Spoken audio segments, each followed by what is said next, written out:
everyone. My name is Ahmed Abdullah, and today's my topic of presentation is administrating questionnaires. So, in today's agenda, we will discuss types of questionnaires, pre-testing of structured question, how to improve response rate, electronics questionnaire and survey design, guidelines for questionnaire design, international dimensions of survey, principle of wording, multiple method for data collection, principle of the measurements, managerial implementation, and ethics in data collection. So we will begin with the types of questionnaire. So we have three types of questionnaire. First is personally administrated questionnaire.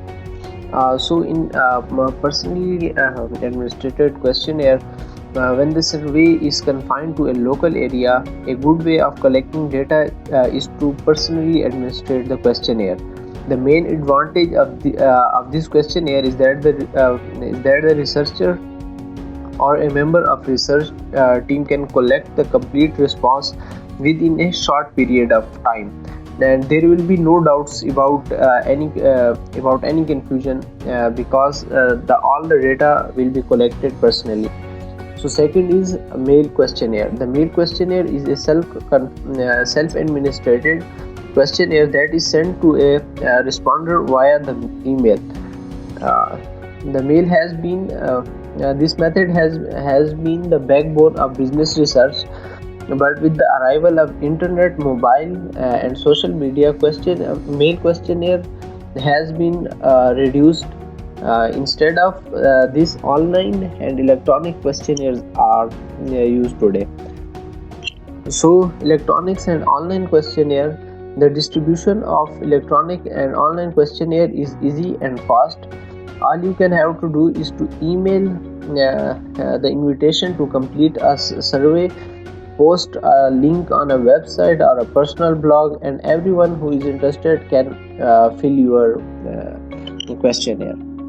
So as there are advantages in this method, there as well there are disadvantages.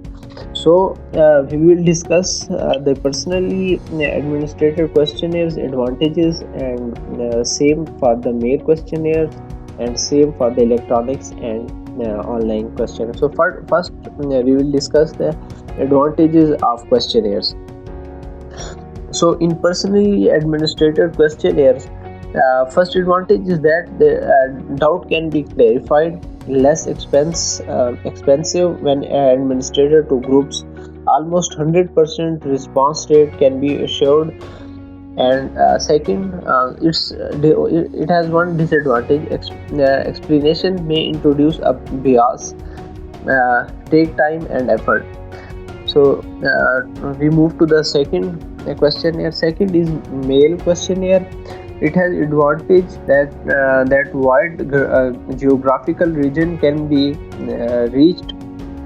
Token gifts can be enclosed to seek compliance. So at the same time, its disadvantage is the response rate is almost always low, as 30% sometimes cannot clarify questionnaire because once its mail is sent, you cannot clarify anything. So we will move toward third, electronic and mail questionnaire. It's electronics and online questionnaire. It's easy to administrate, can reach globally, very inexpensive, free delivery, but at the same time it has some disadvantages. That is, computer literature is not clear to everyone. It has sampling issue, high non-response issue, and people find invitation via email rude and offensive. Emails can be deleted by the same person. So we will move towards the guideline for questionnaire design. So we can say that the data collection method is divided into three sub methods. First is observation, second is questionnaire, and third is interview. As we can say that questionnaire is, as we can say that in observation, it includes principle of wording, So we will discuss that one by one. Content and purpose of question, wording and language, types and form of question, sequencing. So we will go through one by one. So in interview we see that there is a principle of measurement, that is category, coding, scale and scales and reliability, validity. So we will discuss this one by one. So first is principle of wording. In principle of wording, we can see that the first is content and purpose of the question.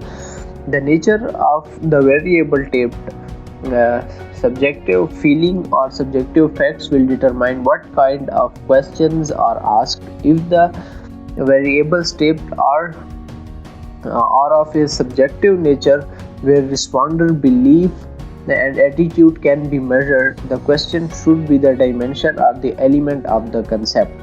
So second is the language and wording of the questionnaire. The language of the questionnaire should approximately the level of the responder. The choice of words will depend on the education level, uses and terms and idioms of the culture.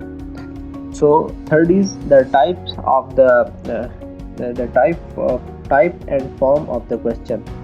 Open-ended versus close-ended.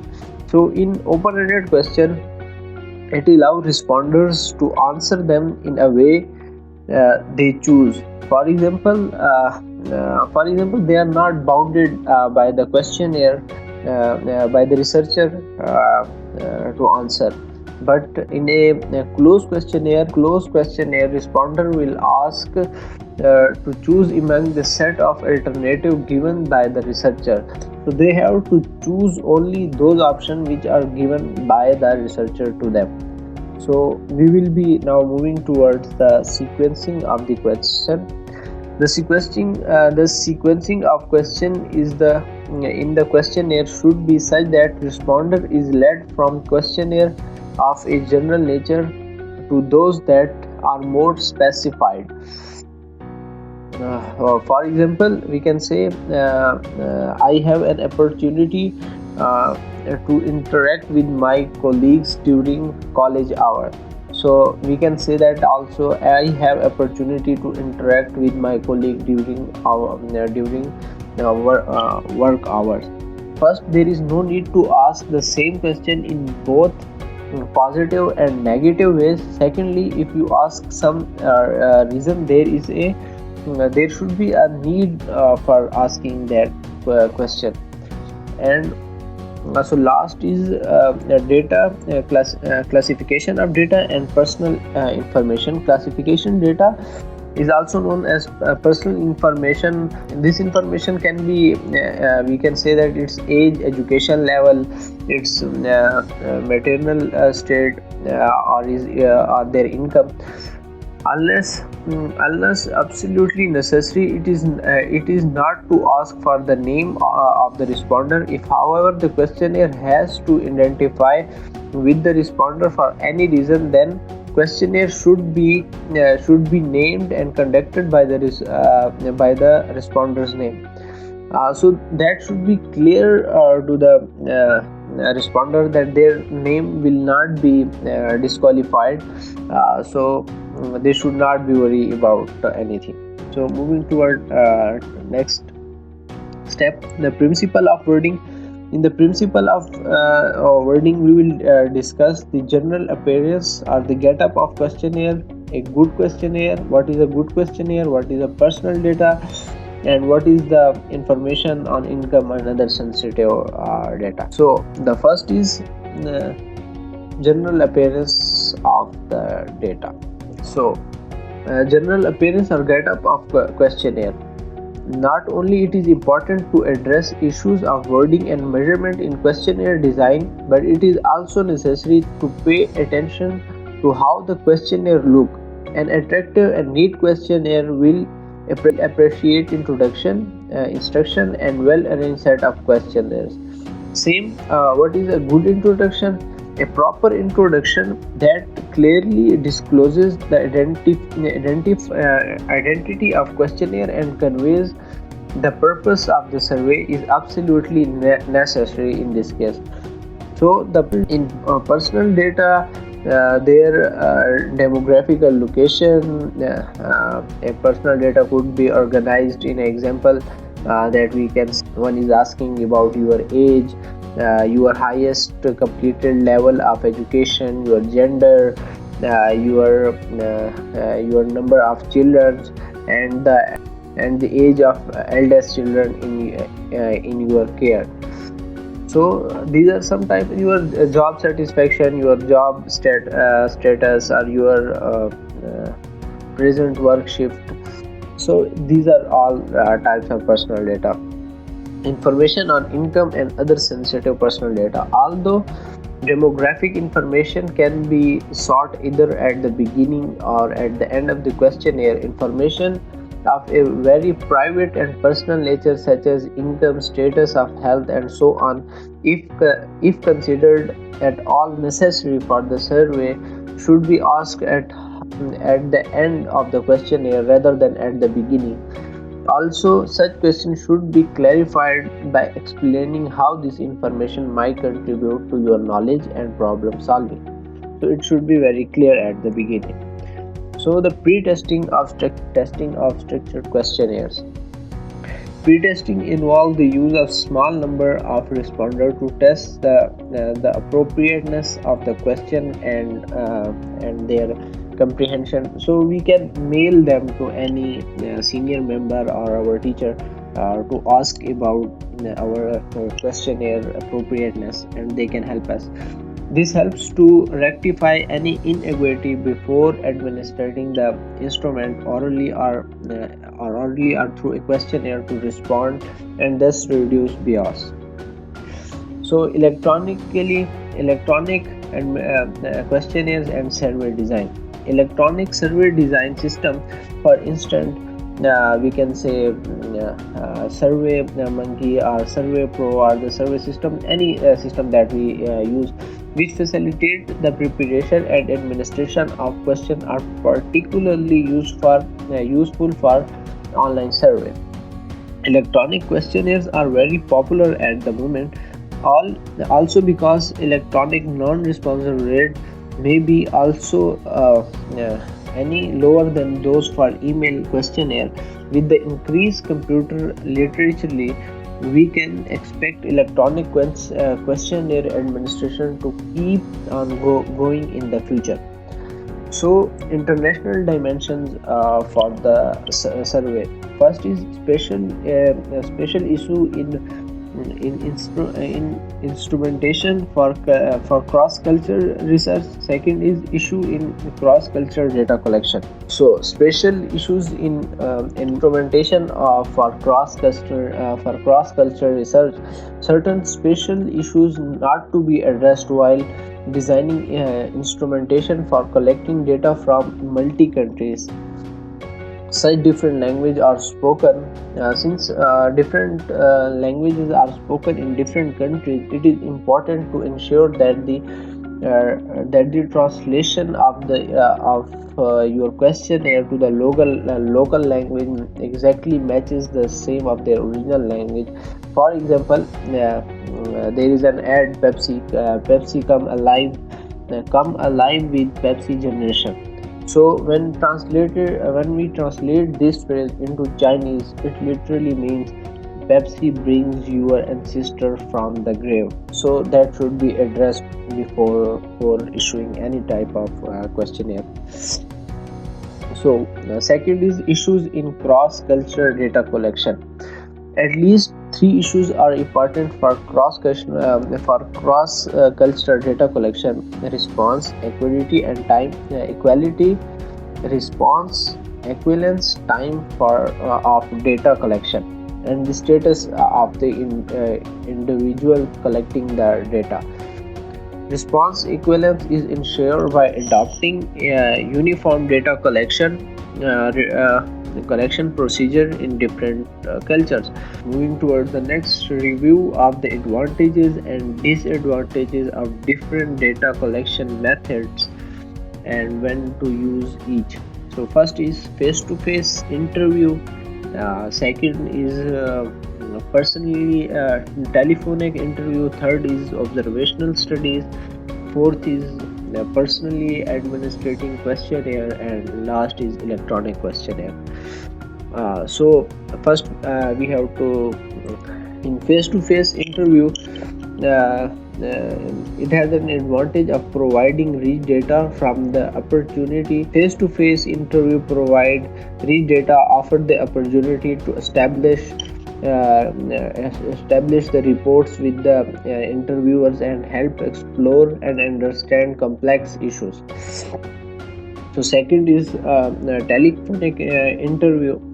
In telephonic interview, it helps to constant subjects disappeared over various geographical regions and obtain response from them. So third is observational studies.